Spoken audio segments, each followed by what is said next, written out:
Nous arrivons à la fin de l'année, c'est-à-dire repas gras à foison, que ce soit le réveillon de Noël, du Nouvel An, Thanksgiving pour ceux qui le fêtent, chocolat à foison, les raclettes qui vont arriver avec le temps froid, pour ma part j'en ai déjà mangé une, également février-mars, la chandeleur mardi gras, avant ça en janvier, la galette des rois. Autant vous dire qu'avec tout ça, nous allons copieusement nous remplir le bidon.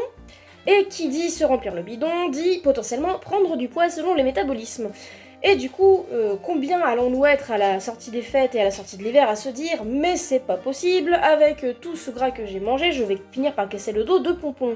Et même en dehors de ces périodes, nous sommes, je pense, assez nombreux à nous demander à un moment donné « Mais est-ce que je ne serais pas trop lourd ou trop lourde pour mon cheval ?» C'est un sujet que je voulais aborder depuis longtemps parce qu'il me touche particulièrement, je trouve important d'en parler, car tout simplement, je suis moi-même concernée. En effet, ça ne vous aura pas échappé que je n'ai pas la morphologie des mannequins de chez Kramer ou Bad, ce qui n'est pas un mal en soi, hein, chacun sa morphologie et toutes les femmes sont belles comme elles sont. Mais dans tout ça se pose quand même une question légitime pour chacun et chacune de se dire est-ce qu'à un moment donné, mon poids ne gênerait pas mon cheval ?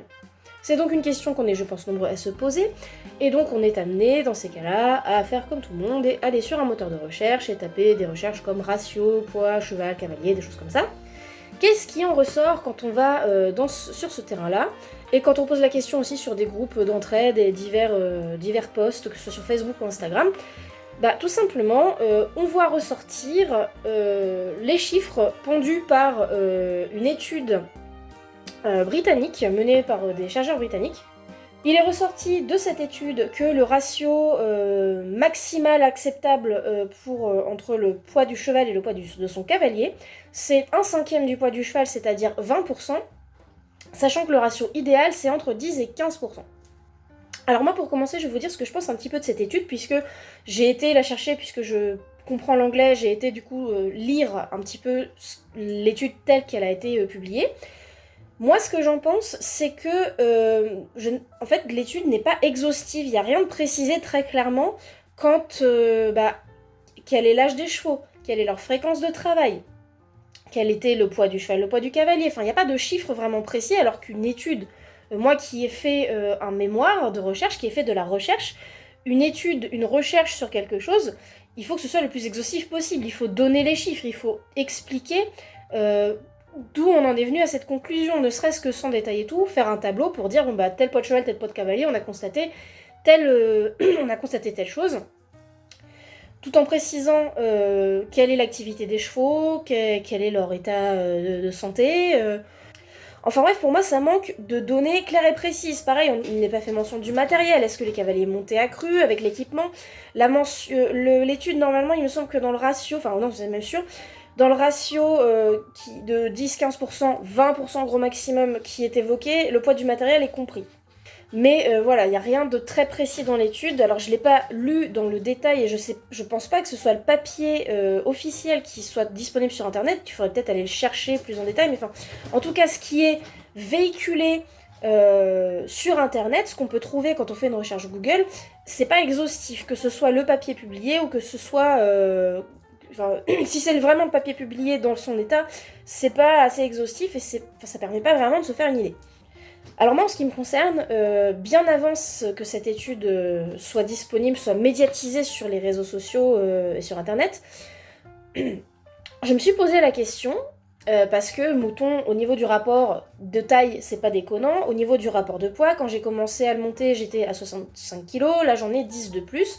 Lui n'a pas vraiment changé, enfin n'a pas changé de taille, n'a pas changé de morphologie en soi. Il est peut-être un peu plus musclé qu'à une période où je l'ai monté, où il faisait beaucoup plus de clubs débutants. Mais bon, en dehors de ça, voilà, lui n'a pas changé drastiquement, enfin il n'a pas pris ou perdu 50 kg entre le moment où j'ai commencé à le monter et maintenant. Et moi par contre, j'ai pris un peu de poids. Et en soi, il a jamais semblé très gêné dans le travail, mais bon, la réflexion m'était venue rapidement, parce que, en soi, du reste, j'avais pas du tout l'impression de le gêner. Et quand j'ai lu cette étude, je me suis dit, attends, on va rigoler 5 minutes, on va voir un petit peu le poids de mouton, mon poids, on est où dans le ratio ?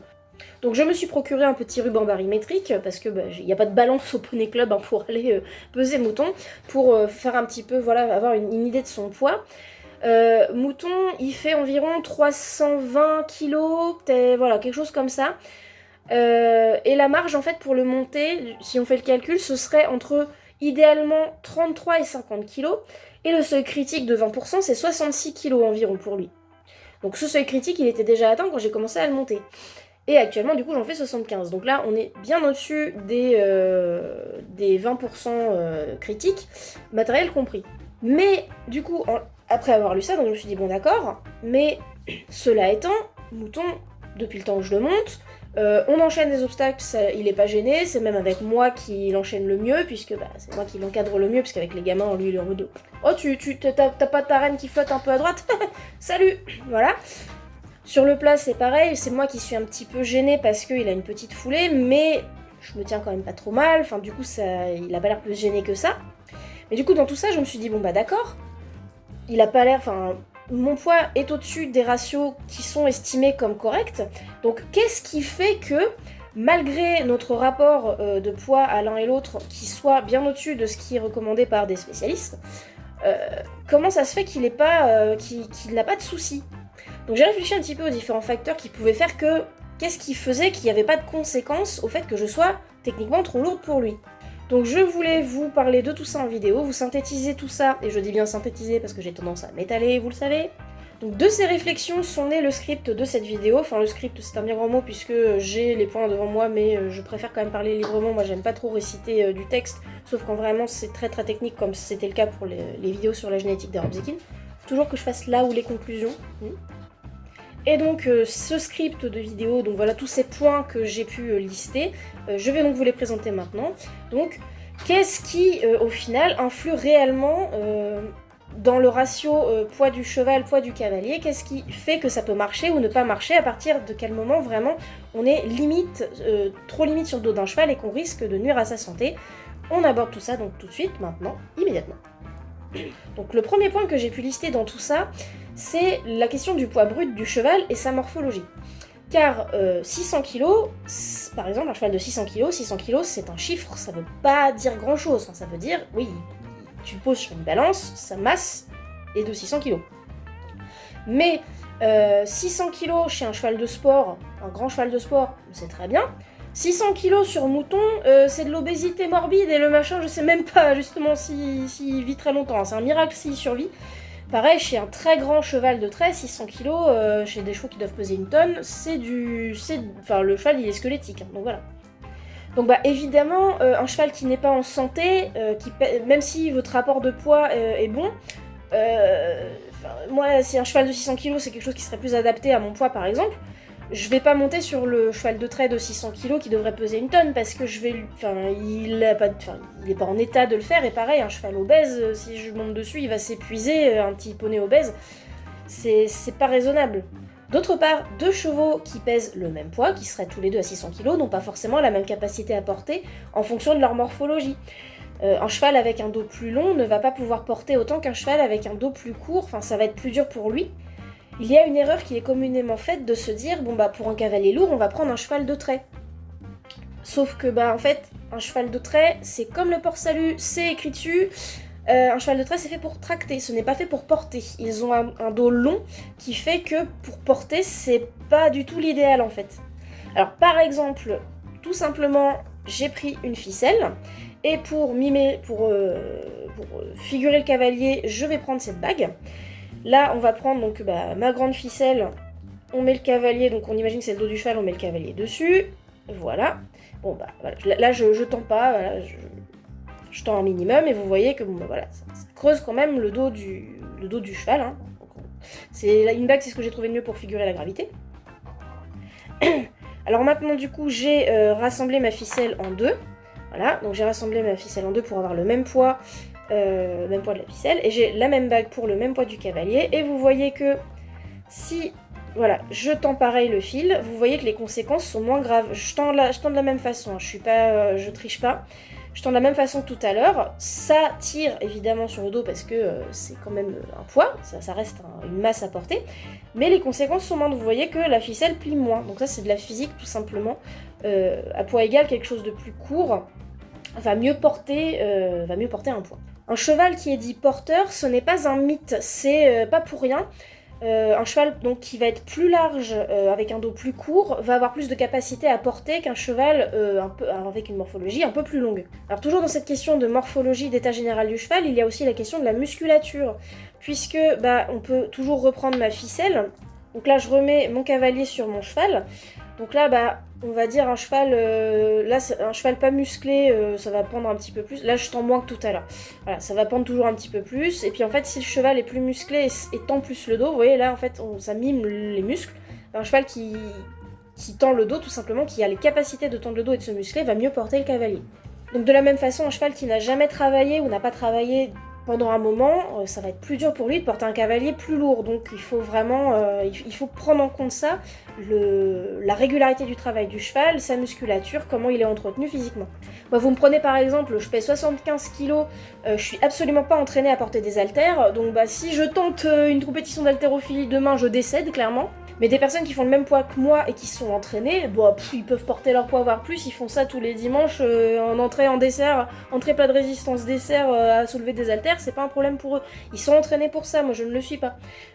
Tout bêtement, pour un exemple dans un sport que je connais, moi, pour l'équitation, j'ai pas ou peu de courbatures, en tout cas sur les chevaux que je monte régulièrement, donc mouton ni non, parce que tout simplement je suis entraînée mon corps est entraîné, est habitué aux mouvements qu'ils font, donc j'ai plus de courbatures à les monter.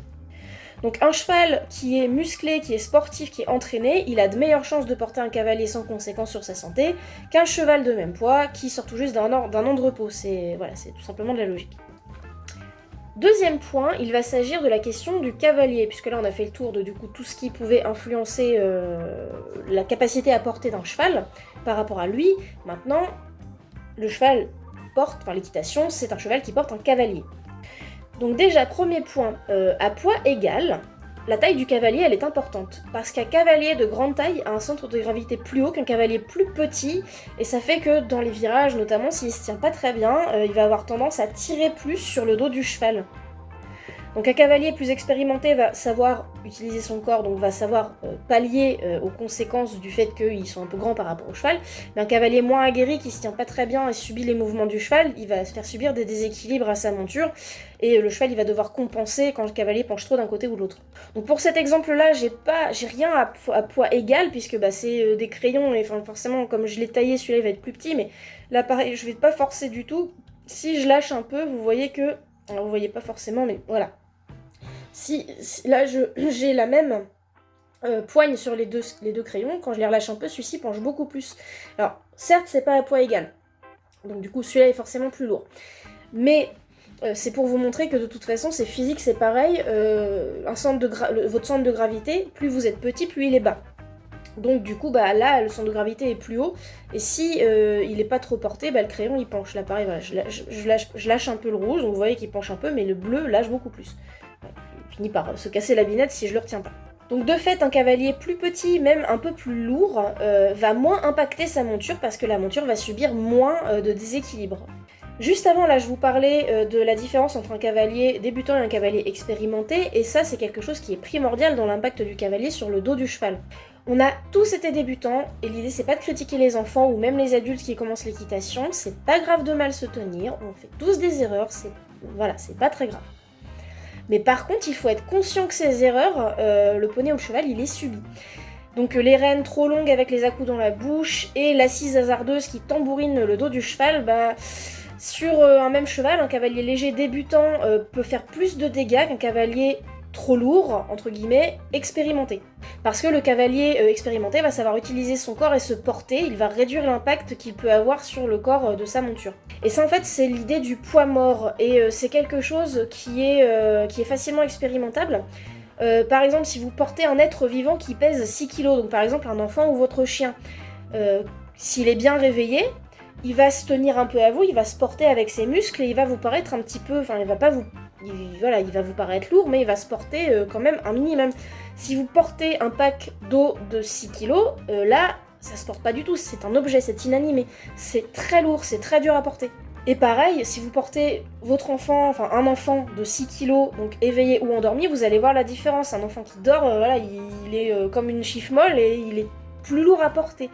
Donc, quelqu'un qui sait se tenir, qui porte son poids à cheval, ça va avoir moins de conséquences. Vous le sentez quand vous portez un enfant ou un pack d'eau, vous savez faire la différence. Là, c'est pareil tout simplement pour un cheval, d'avoir un cavalier qui sait se porter ou un cavalier débutant qui va vraiment être passager et faire ça sur le cheval. Il y a un dernier point à prendre en compte dans la question de l'impact du poids du cavalier sur le cheval, et c'est le matériel. Au début de la vidéo, je vous mentionnais effectivement le fait que le ratio comprenait aussi le poids de l'équipement, et du coup, ce poids est à prendre en compte aussi effectivement dans l'impact que ça peut avoir sur le cheval. Donc pour ça, je vais commencer par un exemple qui est tout bête que vous pouvez appliquer chez vous très facilement pour faire l'expérience. Par exemple, vous remplissez un sac en bandoulière avec un certain poids, donc sac en bandoulière qui se porte donc là sur l'épaule comme ça de travers. Allez faire un tour avec. En rentrant à la maison, vous aurez une seule épaule broyée par l'anse du sac, et globalement dans la journée vous serez tenu de travers à force de porter le sac. Enfin, moi je le sais parce que j'ai longtemps eu, enfin je l'ai toujours d'ailleurs, mais j'ai un grand sac cartable en bandoulière que j'ai tendance à remplir avec mon PC et tout. Ça finit par peser sur l'épaule, vous êtes un peu de travers, voilà, c'est pas vraiment idéal. Si vous remplissez un sac à dos maintenant de type randonnée qui répartit bien le poids, qui est bien étudié pour bien se poser sur les épaules, pour soutenir un maximum le poids qu'il y a dedans, vous allez voir que vous allez être fatigué moins vite, que au pire, oui, vous aurez quand même de la fatigue dans le dos, à force de porter, ça finit par fatiguer.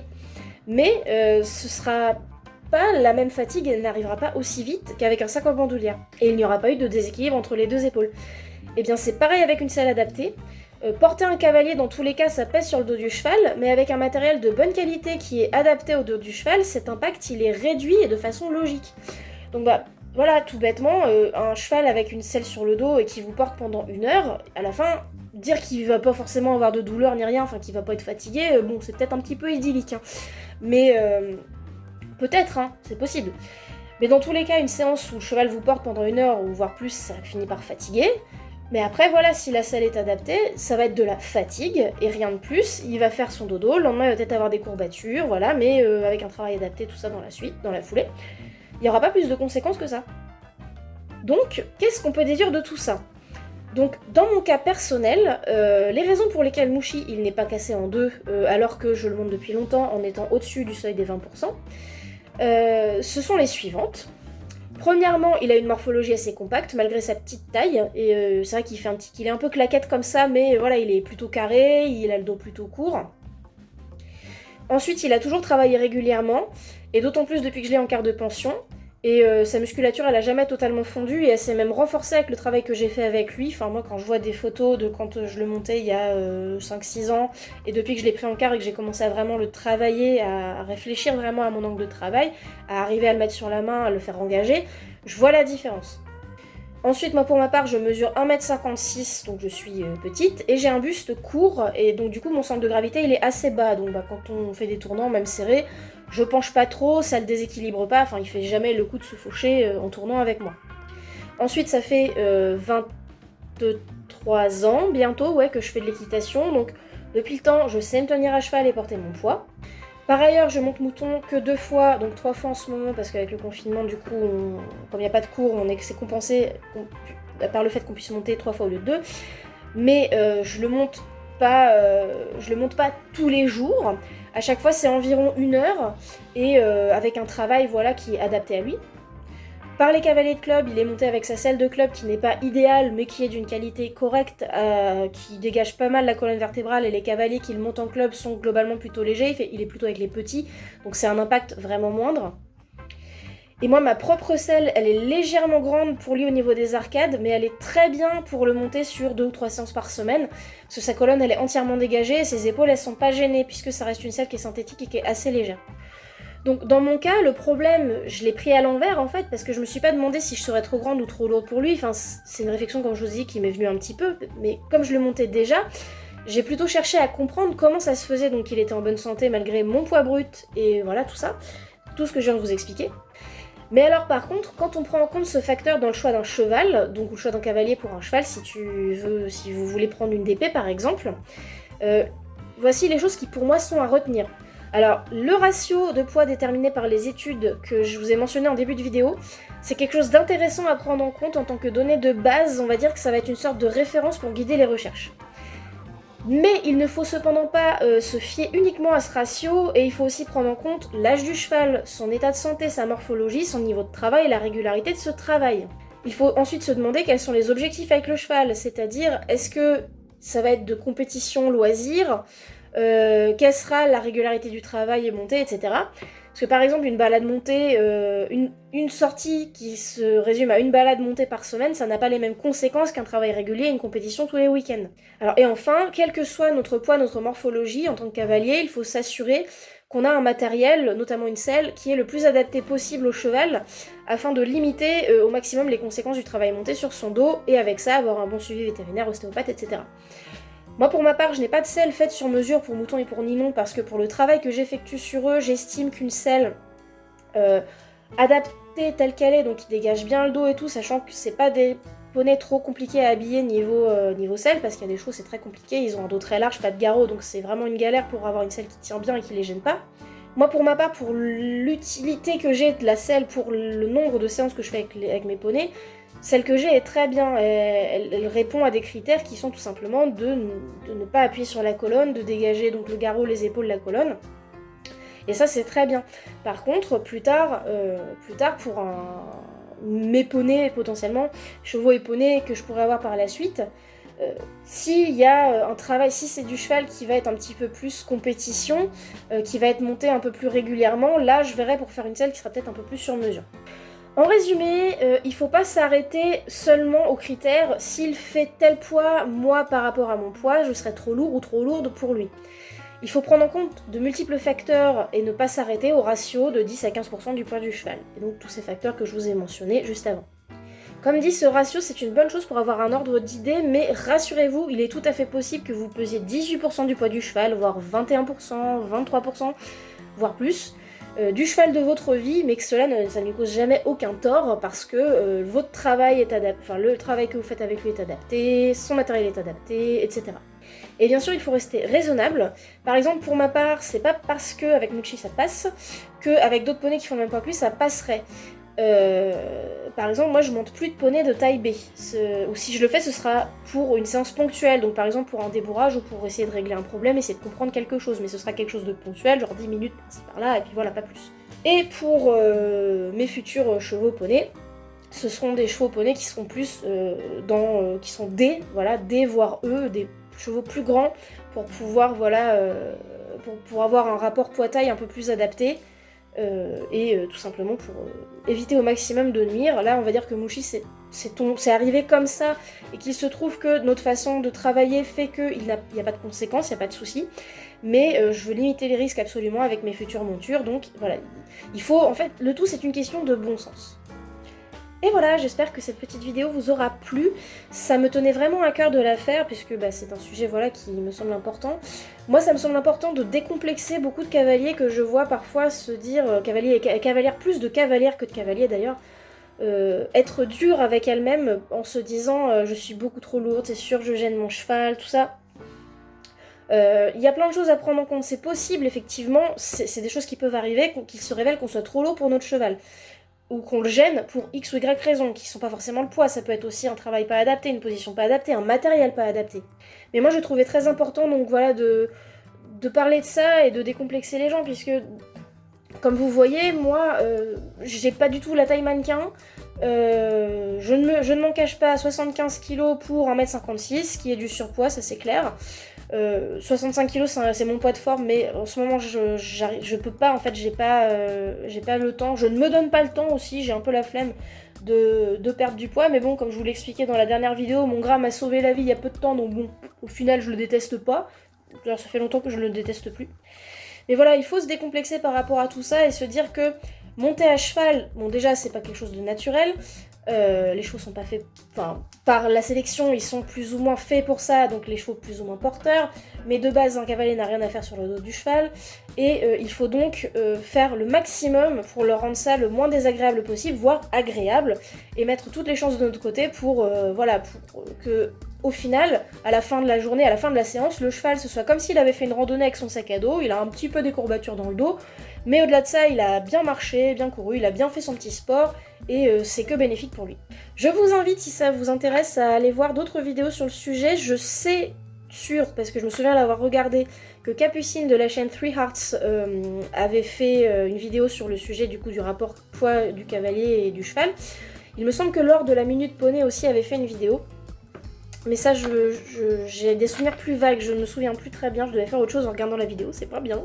Mais voilà, donc faites-vous votre propre réflexion, ça c'est mon avis, mes réflexions personnelles, ça reste basé sur de la logique et de la physique, c'est des choses, voilà, enfin pour moi c'est du bon sens. Après, je ne dis pas avoir la vérité absolue, et je vous invite surtout, comme je le disais en fin d'exposition de mes points, à rester raisonnable, à vraiment faire attention. D'un côté, ne pas vous mettre des barrières en vous disant je vais peut-être être limite pour ce cheval-là parce que je suis 1% au-dessus du ratio. Mais d'un autre côté, évidemment, comme je vous le disais, moi je ne vais plus monter des poneys B, c'est pas logique, hein, je vais pas monter des poneys de moins d'1m30, tout claquette, même s'ils sont costauds, ça m'est déjà arrivé, j'ai monté un Dartmoor d'1m26 il y a quelques années, ça se passait, ça allait, mais en même temps je le montais une fois pour rigoler, voilà, tranquillou, et on faisait pas des trucs de fou, et c'était sa petite séance pour la semaine, ça n'avait pas de conséquences sur lui. Mais voilà, je vous invite à être plus indulgent avec vous, mais aussi à rester bien sûr dans la limite du raisonnable. Voilà. Sur ce, eh bien écoutez, il ne me reste plus qu'à vous souhaiter une bonne journée, à vous inviter à liker la vidéo si elle vous a plu, à la partager, et celle-ci, j'insiste, c'est vraiment important que vous la partagez parce que faudrait vraiment que les gens arrivent à se décomplexer par rapport à cette question du rapport poids, tout ça.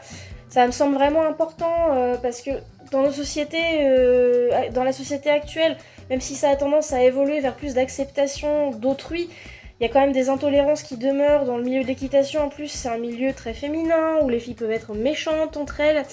Et il faut qu'il y ait plus de bienveillance et de la bienveillance aussi par rapport au poids. On se prend déjà tellement de claques dans la tronche dans notre vie quotidienne. Avec tous les magazines, les machins, où les filles elles sont toutes comme ça, et c'est pas grave d'être fine, c'est une belle morphologie aussi, mais voilà, il faut pas culpabiliser les personnes qui sont plus rondes, donc voilà, on like, on partage, comme je vous le disais, on partage bien cette vidéo aussi, on commente si jamais vous avez des remarques à faire là-dessus, des petits mots, tout ça. Et n'oubliez pas de vous abonner à la chaîne si c'est pas déjà fait, on est bientôt aux 100 abonnés et ça c'est grave cool. Enfin moi voilà, je partais tranquille sur ma petite chaîne YouTube pour faire mon truc pépouze. Je suis bien loin des grosses chaînes YouTube, mais c'est quand même cool de savoir que au final, là je suis à 200 abonnés sur Instagram, donc j'ai tout un amphi qui est rempli, tout un amphi de fac qui est rempli devant moi, qui peut lire mes posts, même si je sais qu'il y a beaucoup d'abonnés qui lisent pas tout, mais voilà. Et sur YouTube, voilà, on dépasse les plus grandes salles de la fac. Voilà, et là, il faut vous rentrer dans un amphi à 90, donc à 100, oulala, ça va commencer à faire beaucoup. Allez bref, moi sur ce, je vous retrouve bientôt pour des nouvelles vidéos, et il se peut que vous ayez une petite surprise prochainement. Stay tuned, et moi je vous fais des gros bisous. Mouah.